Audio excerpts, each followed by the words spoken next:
ओह, अरे ऋषभ जी आप यहाँ? कैसे हो प्रशांत? एकदम अच्छा हूँ। पिछले कई दिनों से किसी की भी फरियाद नहीं आई कि मैं बुरा हूँ। अच्छी बात है, अच्छे बने रहना फायदा होगा। इसके अलावा और कोई चारा ही नहीं है ना मेरे पास। क्या है, अच्छे बने रहने का ढोंग नहीं कर सकता मैं, दिखावा नहीं कर सकता, तो मैं नहीं कर सकता। वो तो कोई आप ही से सीखे। क्या है प्रशांत की सीखना तो तुम्हें बहुत कुछ चाहिए। अच्छा, लेकिन उस सीखने की ना तो तुम्हारे पास तैयारी है और ना ही फुर्सत है। तुम्हारा ज्यादातर वक्त अच्छे बने रहने की कोशिश में निकल जाता है। करेक्ट। तुम जरा सा अपने आप पर काबू खोते हो और तुम्हारी फितरत बाहर आ जाती है। मिताली है क्या? वो टारगेट प्रैक्टिस के लिए गई है, या शायद किसी होटल में आपका इंतजार कर रही हो। नहीं, पारेख अंकल के इस्तीफे की वजह से मिताली ने खाना पीना छोड़ दिया है, मेरे साथ कम से कम। आप क्या उसे मनाने यहाँ आए हैं? नहीं, तुम्हारी बहन ऐसी नहीं है जो किसी के मनाने से मान जाए। वो सिर्फ वही करती है जो उसे अच्छा लगता है। मैं यहाँ प्रकाश गुंडेजा के केस के बारे में पूछताछ करने आया हूँ। अच्छा अच्छा अच्छा अच्छा अच्छा, इसका मतलब ये है कि आपको किसी ने बताया ही नहीं है। आपको किसी ने नहीं बताया कि प्रकाश चंद्र गुंडेचा का केस अब इस ऑफिस से नहीं लड़ा जाएगा। अगर लड़ना है तो गुंडेचा की ऑफिस से लड़िए, आपकी ऑफिस से लड़िए, आपके घर से लड़िए, गुंडेचा के घर से लड़िए, लेकिन इस ऑफिस से नहीं। हाँ? अरे हाँ, वो अच्छा, वो याद आया, वो मिताली दीदी ने हमारी ऑफिस का भी एक केस दिया है ना आपको लड़ने के लिए, वो भी आप नहीं लड़ेंगे। हाँ? ओह, ये जितेंद्र भीमानी का हुक्म है? नहीं, ये उनका फैसला है, और आप जानते हैं कि उनके फैसले और नतीजे के बीच लेकिन उनका फासला नहीं होता। प्रशांत, कुछ ऐसा इंतजाम नहीं हो सकता कि मेरा इस ऑफिस में आने का बहाना कायम रहे? नहीं, तुम चाहो तो कोई रास्ता निकल सकता है प्रशांत। आखिर तुम भी इस कंपनी में सीएम हो, और फिर तुम नहीं चाहोगे कि तुम्हारे और कुसुम पारेख के ताल्लुकात के बारे में सबको पता चले।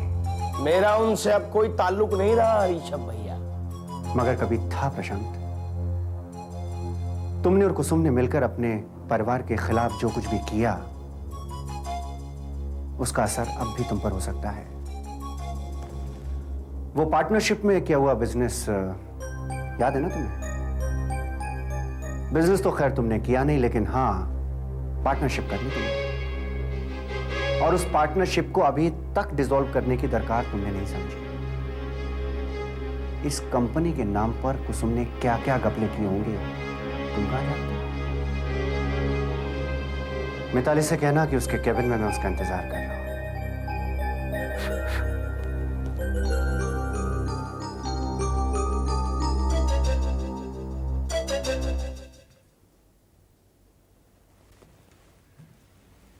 जितेंद्र भाई,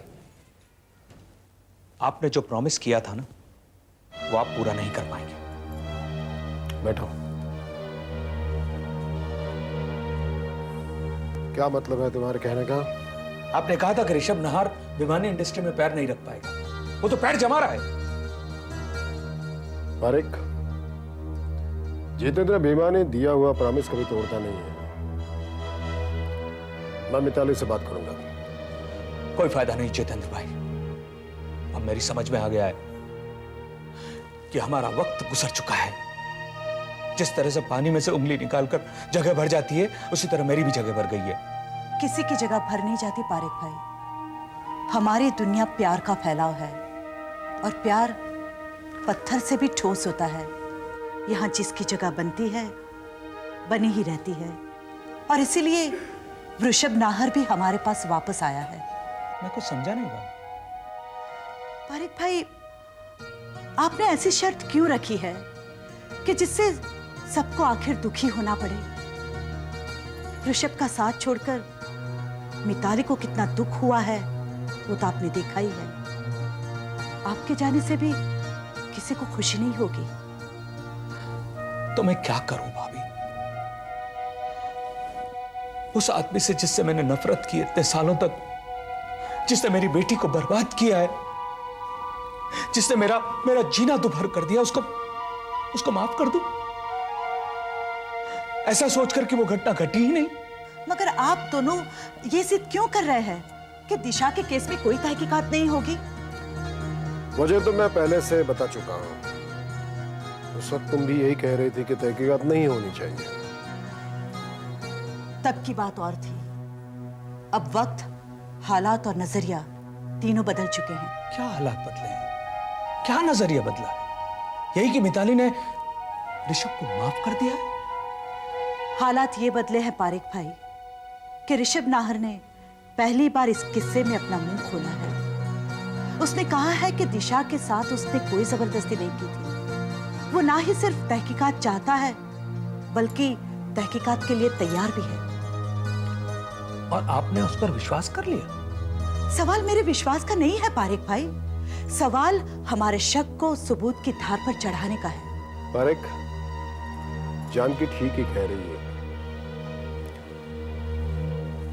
हमने भी कभी कभी ये देखना चाहिए कि क्या हम कहीं गलत तो नहीं थे, गलत तो नहीं है। ऐसा है पारेख, बहुत बार ऐसा होता है कि हम सब लोग सच को ढूंढने से डरते हैं और इसी वजह से हमेशा गलत की हिफाजत होती रहती है अनजाने में। जैसे मैं कुसुम के फैलाए हुए झूठ से डर रहा था, लेकिन जब वो डर छोड़ा मैंने और तुम्हारे भाई को ढूंढ निकाला, तब कहीं जाकर पता चला कि मैं तो सिर्फ दीवार पर पड़ी हुई परछाई से डर रहा था। मेरे भाई को ढूंढ निकाला आपने? मैंने संदीप को साउथ अफ्रीका भेजा था तुम्हारे भाई को ढूंढने के लिए। वो कल हिंदुस्तान आ रहा है वापस अपने पापा के साथ।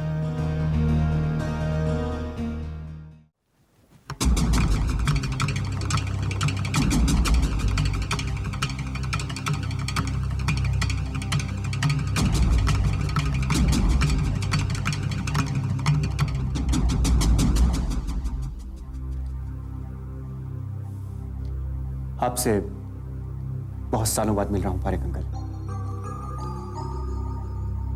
जब से हॉस्पिटल में दिशा तुम्हारा नाम लेकर बेहोश हुई है, तब से तुमने अपना चेहरा दिखाने की हिम्मत नहीं की है मुझे। नहीं, आपका चेहरा देखने की हिम्मत नहीं थी मुझ में। लोगों ने मेरी इस बात का मतलब गलत निकाला। दरअसल दिशा के साथ में जो रहने दो, तुम्हारी हमदर्दी का मुझ पर कोई असर नहीं पड़ने वाला है। ये हमदर्दी नहीं है, ये फरियाद है। आपने तहकीकात बंद करके दूसरे लोगों की जिंदगी में जहर घोल दिया और खुद अपनी जिंदगी में भी। ये तुम आज कह सकते हो। कई सालों का कोहरा छा गया है उस घटना पर। सच्चाई तुम्हारा कुछ नहीं बिगाड़ सकती।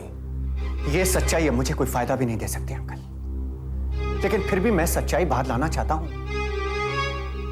इस बोझ के साथ मैं बहुत सालों से जी रहा हूं कि आप लोगों की गलतफहमी की वजह से जिंदगी में मैं अकेला रह गया। गलतफहमी? दिशा कोमा में जाने से पहले बार बार तुम्हारा नाम ले रही थी। मैं यही जानना चाहता हूं कि वो मेरा नाम क्यों ले रही थी। अगर तुम सच्चाई जानना चाहते थे तो फिर किसने रोका था तुम्हें? तुम लॉयर हो, खुद अपनी तहकीकात कर सकते थे। मैंने अपनी ओर से तहकीकात करवाई है। बिना आपके रिश्तेदारों को पूछे बगैर मैं जहां तक पहुंच सकता था वहां तक पहुंचा हूं, लेकिन अभी भी सच से बहुत दूर हूं। दिशा के साथ जबरदस्ती करने वाला कौन हो सकता है, इसका अंदाजा है मुझे।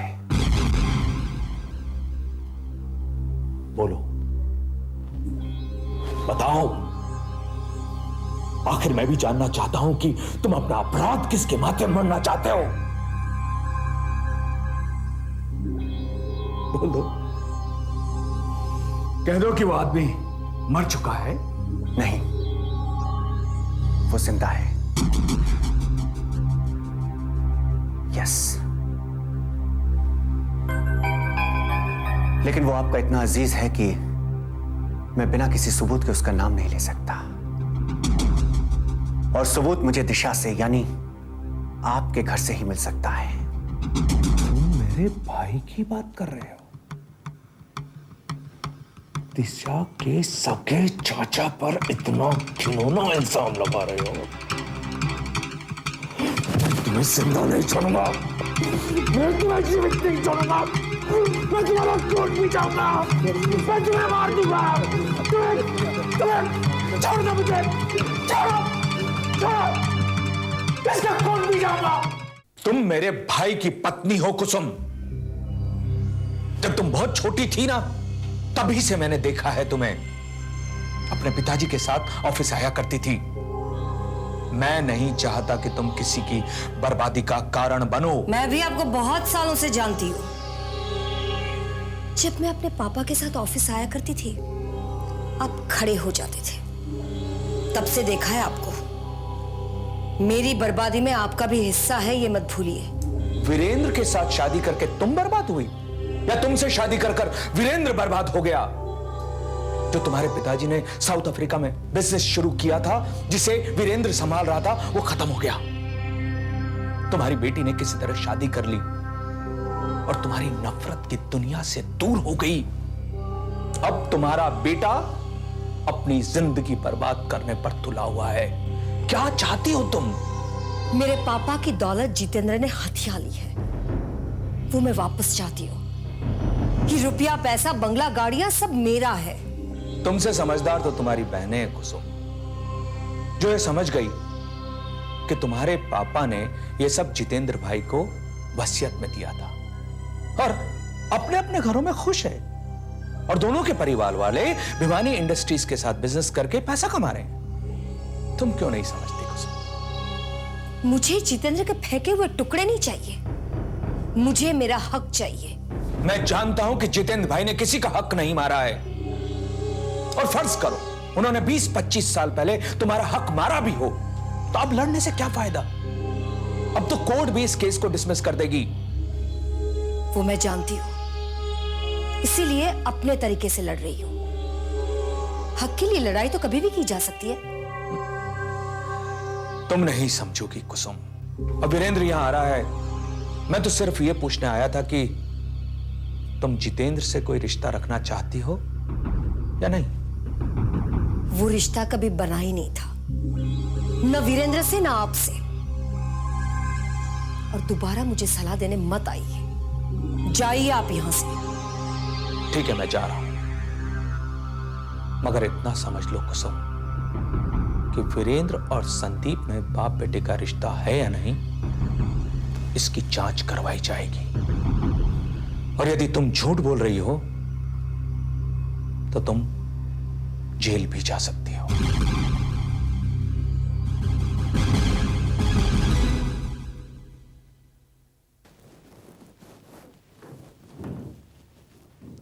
मैंने आप लोगों को डिस्टर्ब तो नहीं किया? Of course not Parekh uncle, आइए ना। मेरे बारे में बातें हो रही थी? नहीं, हमारे बारे में, हमारे अपने बारे में। लेकिन हमारी बातें भी आपके जिक्र के बिना अधूरी हैं। मुझसे कुछ काम था पारेख अंकल? हाँ, मुझे तुमसे काम था, कुछ बात करनी थी। अगर आप लोग चाहें तो I can excuse my self. नहीं, तुम भी बैठो, तुम दोनों से ही बात करनी थी मुझे। मैंने पिछले दिनों बहुत सोचा, जो इतने सालों से साफ नहीं हुआ था वो पिछले दिनों साफ साफ समझ में आ गया। मैंने आप दोनों की जिंदगी में, खासकर मिताली की जिंदगी के कई साल खराब कर दिए हैं। नहीं पारेख अंकल, अगर आपको ऋषभ के गुनहगार होने का यकीन था तो मुझे भी तो शक था। नहीं, लेकिन मुझे आज भी है। जिस तरह तुम्हारा शक मिट गया, वैसे मेरे साथ नहीं हुआ है। मैंने ऋषभ पर इल्जाम लगाया, उसका मुझे कोई दुख नहीं है, कोई शिकवा नहीं है, कोई गिला नहीं है। तो फिर पछतावा किस बात का है? सिर्फ इतना कि मैंने मिताली को मौका नहीं दिया। उसे हक था ये जानने का कि वो मुझ पर यकीन करे या तुम पर। सच्चाई यदि उसी समय सामने आ जाती तो मिताली दो दिशाओं में नहीं जाती। रहने दीजिए ना पारेख अंकल, अब इस बारे में बात करके क्या फायदा? फायदा है मिताली। मैंने तय किया है कि मैं इस किस्से की जड़ तक पहुंचूंगा। दिशा के साथ जो हादसा हुआ है उसकी तहकीकात करवाऊंगा, खासकर तब जब मेरा भाई साउथ अफ्रीका से लौट रहा है। इन्वेस्टिगेशन और आसान हो जाएगा।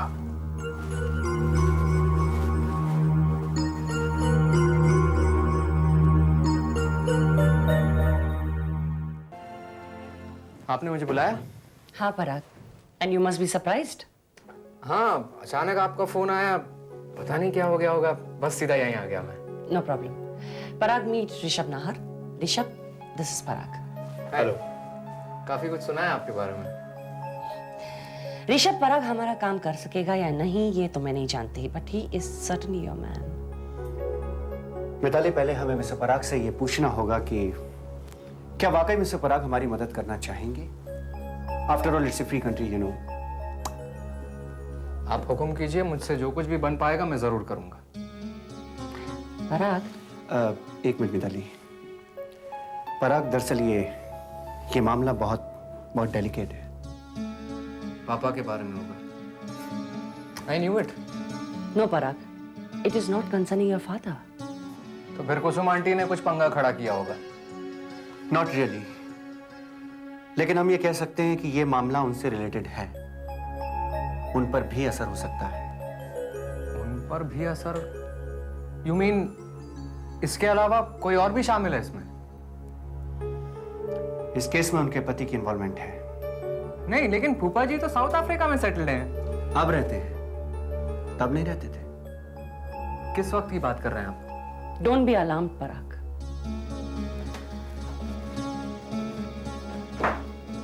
लेकिन हम लोगों को शक है कि तुम्हारे अंकल ने पारेख अंकल के बेटी के साथ। मिताली दीदी, क्या कह रही हैं आप? ओवर रिएक्ट मत करो पराग। इस जिंदगी में कुछ भी हो सकता है और होता भी है। कुछ चीजें खुलकर सामने नहीं लाई जाती हैं क्योंकि उसमें एक से ज्यादा लोगों की जिंदगी का सवाल होता है। मिस्टर ऋषभ, मैं आपको एक बात बताना चाहूंगा। मिताली दीदी भी जानती है कि मैंने हमेशा सच का साथ दिया है, और शायद उसी लिए मैं अपने माँ बाप का घर छोड़ के यहाँ अपने ससुराल में रह रहा हूँ। तुम्हारे बारे में पूरी जानकारी हासिल करने के बाद ही मैंने तुमसे मुलाकात की है। फिर भी मैं तसल्ली कर लेना चाहता था। आपको हो गई पूरी तसल्ली? हाँ, हो गई, लेकिन एक सवाल मेरे दिमाग में है कि कल को कहीं ऐसा तो नहीं होगा कि तुम्हारे अंदर का भतीजा जाग जाए और तुम अपनी बुआ की खातिर अपने फूफा जी को माफ कर दो। देखो पराग, सोच समझ कर जवाब देना, क्योंकि एक बार तुम्हारा कदम आगे गया तो दोबारा तुम उसे पीछे नहीं ले सकोगे। मैं जिस मंजिल को एक बार पीछे छोड़ देता हूँ उसे दोबारा पलट कर कभी नहीं देखता। अगर फूफा जी गुनहगार हैं तो उन्हें सजा जरूर मिलनी चाहिए। मैं आप लोगों के साथ हूँ।